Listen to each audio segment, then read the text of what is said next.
औज़ुबिल्लाहि मिनश्शैतानिर्रजीम बिस्मिल्लाहिर्रहमानिर्रहीम। दोस्तों, ये आज मैं खड़ा हूँ, ये बोर्ड का दरख्त है और इसको देहातों में आम तौर पर आपने देखा होगा और इसके हवाले से बड़ी बातें, बड़े इससे जुड़ी हुई रवायात हैं, सब पे बात करूँगा। और अद्वियात में इसका इस्तेमाल होता है और अमसा के लिए, टाइमिंग के लिए इसका इस्तेमाल किस तरह होता है और इसके मुरक्कबात जो है उस पर बात करूँगा और ये किन किन तरीक़ा इलाज में ये इसका इस्तेमाल होता है उस पर बात करूँगा।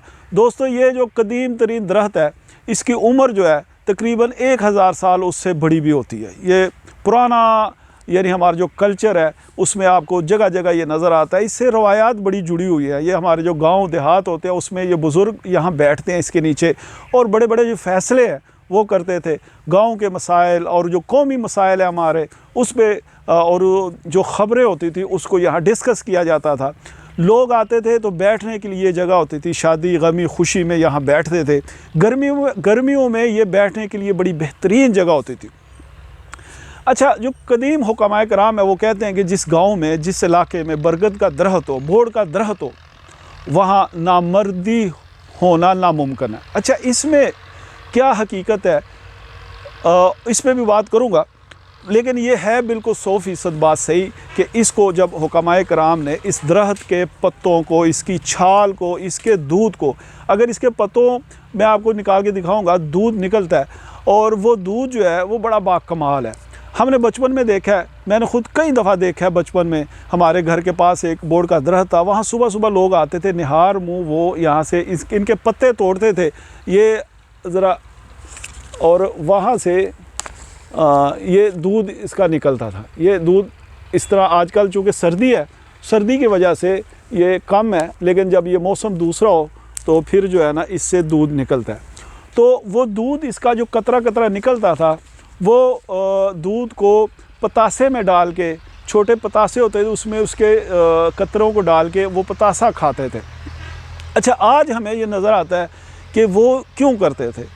वो ज़ाहिर सी बात है, वो अपने फ़ायदे के लिए और मर्दाना कमज़ोरी के लिए, और जो जरासीम है, मर्दाना जरासीम जो है उसमें जो कमी होती है उसकी बढ़ोतरी के लिए ये इस्तेमाल होती थी। कदीम जो तरीका इलाज आयुर्वेदिक है उसमें इसका ज़िक्र मिलता है बहुत सारे मुरक्कबात में, और ख़ुसूसन मर्दाना जो अमराज़ है उसमें इसका इस्तेमाल होता था। इससे मादा मनी जो है इससे बढ़ती है। किल्लत जो होती है, जो किल्लत का बायस होता है, कमी जो है वो इसको दूर करती है, ये बढ़ाती है, मनी को बढ़ाती है। मर्दाना जो जरासीम है इससे जानदार पैदा होते हैं, ताकतवर पैदा होते हैं। बहुत सारे हार्मोन्स जो हैं हमारे जिस्म में, एक हार्मोन्स का निज़ाम है वो इससे एक्टिव होता है। अच्छा, ये इसके कमाल ये है इस दरख्त का कि इसको आपने आम तौर पे गांव देहात में देखा है, जो दरबार होते हैं जो हमारी सकाफ़त और रवायात का हिस्सा है, वहाँ भी आपको ये दरख्त नज़र आते हैं। यहाँ इसके नीचे बैठ के दरवेश जो हैं वो बैठते हैं और इलाज मुआलजा करते हैं, दम वगैरह करते हैं। इसीलिए इसको दरवेशी के साथ भी जोड़ा जाता है और लोग इसको सूफ़ी दरख्त भी कहते हैं। अच्छा, सूफ़ी दरख्त कहने से यानी यूँ समझ लें कि सूफ़ी दरख्त कहा जाता है तो इसके पीछे भी कुछ वजूहात होंगी। इसके पास आप आ जाएँ तो अजीब सी एक कैफ़ियत पैदा होती है, एक सादगी है, एक खामोशी है, एक आप फितरत के करीब हो जाते हैं। शायद इसीलिए इसको सूफ़ी की अलामत कहा गया, सूफ़ी दरख्त कहा गया। 1000 साल, जैसे मैंने कहा, 1000 साल से भी ज़्यादा इसकी उम्र होती है। बरे-सग़ीर पाक व हिंद के अलावा पूरी दुनिया में ये मौजूद होता है। और वहाँ अपने कल्चर में वो लोग जो, जैसे जापान है, जैसे चीन है, जैसे श्रीलंका है, दूसरे ममालिक जो हैं, वहाँ मजहबी रवायात में मज़हब के साथ साथ उनकी जो रवायात है उसमें इसकी जगह होती है। अच्छा, कदीम तरीन जो हमारी जो तरीका इलाज तिब यूनानी है उसमें इसको, जैसे मैंने कहा कि मनी के लिए, मर्दाना कमज़ोरी के लिए इसको इस्तेमाल किया जाता है, जिनसी अमराज में इसको इस्तेमाल किया जाता था। लेकिन आज जदीद तहकीक के मुताबिक और जदीद जो इतलात है उसके मुताबिक यूरोप में भी इसको अमसाक के लिए, टाइमिंग के लिए इसके मुरक्कबात बना के इस्तेमाल किया जाता है। दुनिया अब हर्बल की तरफ आ रही है, दुनिया अब फितरत की तरफ आ रही है। हर चीज़ की एक लिमिट होती है, एक उम्र होती है। अब हमने दोबारा वही कल्चर हम में आ रहा है कि लोग गुड़ ज़्यादा इस्तेमाल कर रहे हैं, गुड़ की तरफ लोग जा रहे हैं, देसी घी की तरफ जा रहे हैं।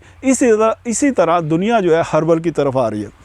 अच्छा, इसकी ये दरख्त जब बड़ा हो जाता है, इसकी जो 200-250-300 साल उम्र हो जाती है, तो ये नीचे से फैल जाता है इसका तना, और इसकी ये जो रेशें बाहर निकल आती हैं, ये रेश इसको कहा जाता है, यानी दाढ़ी है इसकी। और ये जो दाढ़ी है इसको भी इस्तेमाल किया जाता है अद्वियात में, इसके पत्तों को भी इस्तेमाल किया जाता है। और इसके ये जो छाल है इसको भी उतार के इसका भी जुशांदा और अद्वियात में इस्तेमाल किया जाता है। इसके जो पत्ते हैं उसको तोड़कर, इसको जलाकर पुराने जो ज़ख्म होते थे उसको ज़ख्मों पे लगाते, इसको जलाकर इसके पत्तों को ज़ख्मों पे लगाते थे, बांधते थे, और पुराने जो ज़ख्म है वो इससे ठीक हो जाते थे।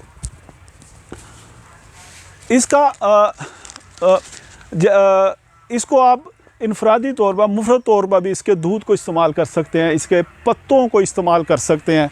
और इसका एक तिब्बे जो यूनानी है और तिब्बे हिंदी जो है उसमें इसका एक मुरक्कब है कि जिनसिंग और मूसली सफ़ेद और असगंध नागोरी और इसकी छाल और इसके पत्ते, इसका सफ़ूफ बना के, इसकी गोलियां बना के इसको मुगल्लस के तौर पर इस्तेमाल किया जाता था। मनी के कमी में इस्तेमाल किया।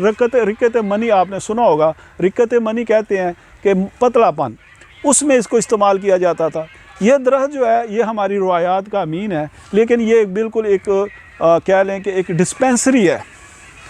हर वो मर्ज़ जिसका ताल्लुक़ मर्दाना कमज़ोरी से हो, उसमें यह दरख्त जो है बड़ा मरकज़ी किरदार अदा करता है।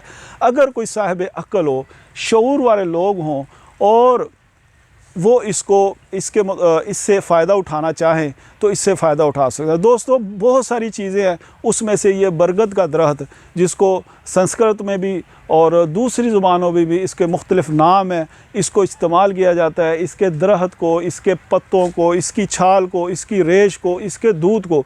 आइए हर्बल की तरफ आएँ और इससे फ़ायदा उठाएं। ये सूफ़ी दरख्त है, ये हर जगह मौजूद है। हज़ारों लाखों रुपए की अद्वियात खा के वो फ़ायदा आपको हासिल नहीं होंगे, जो कि यहाँ से बिल्कुल मुफ्त। आप यहाँ से इसकी छाल तोड़ना चाहें, इसकी कोई कीमत नहीं है। आप इसके पत्ते तोड़ना चाहें, इसकी कोई कीमत नहीं है। थोड़ी मेहनत है, लेकिन बहरहाल आप जब फितरत के करीब होंगे, मुख्तलिफ़ जो केमिकल्स हैं उसके इस्तेमाल के बग़ैर आप सेहतमंद होंगे। अस्सलामु अलैकुम वरहमतुल्लाहि वबरकातुहू।